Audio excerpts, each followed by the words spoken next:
Aquarium Bull, collier anti-aboiement, Martinet. AgroBiothers, spécialiste français des soins et accessoires pour animaux, a déclaré qu'il arrêtait la commercialisation de ces produits, nocifs pour le bien-être animal.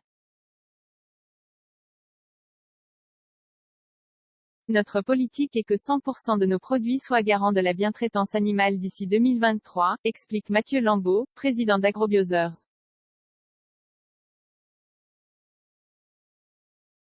On a pris les devants sur les aquariums sans aucune pression des ONG car on savait que c'était interdit dans d'autres pays. L'entreprise veut maintenant être pionnière de la bientraitance animale. Les associations ravient la société va ainsi cesser la vente de tous les aquariums inférieurs à 15 litres de contenance. Idem pour les colliers anti-aboiement, des produits, pas assez sécurisés, et qui demandent, probablement, une éducation.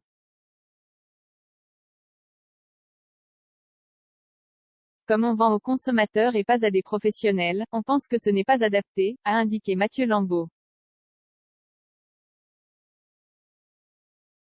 One Voice a salué une excellente nouvelle. En France, nous sommes en retard au niveau législatif, a expliqué la présidente de l'association Muriel Arnal.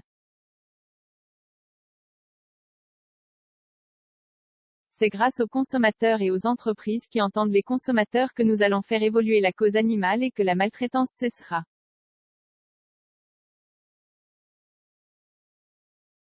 Un retard législatif a rattrapé la Fondation Bardot s'est aussi réjouie de cette illustration du changement profond de notre rapport à l'animal.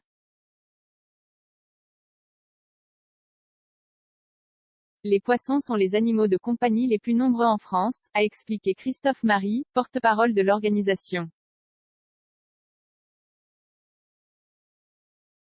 Leurs besoins élémentaires sont souvent niés. Idem pour les cochons d'Inde ou les lapins vendus en animalerie.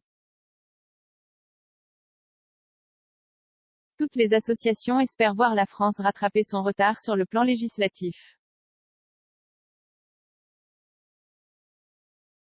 Depuis 2018, on a essayé de passer en vain un projet de loi pour interdire les colliers anti-aboiement, déplore Réa Hutin, présidente de la Fondation 30 millions d'amis, rappelant que de nombreux pays, Danemark, Norvège, Royaume-Uni, Slovénie, Autriche, Allemagne, ont déjà légiféré sur le sujet.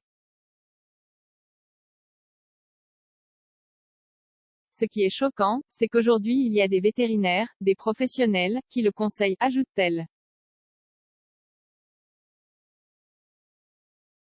C'est de la maltraitance avérée. Ce manque de législation fait que l'on en trouve partout sur Internet et que les gens qui n'y connaissent rien peuvent provoquer des sévices graves. T'as vu, Turquie, un éleveur équipe ses vaches de lunettes à réalité virtuelle pour qu'elles produisent plus.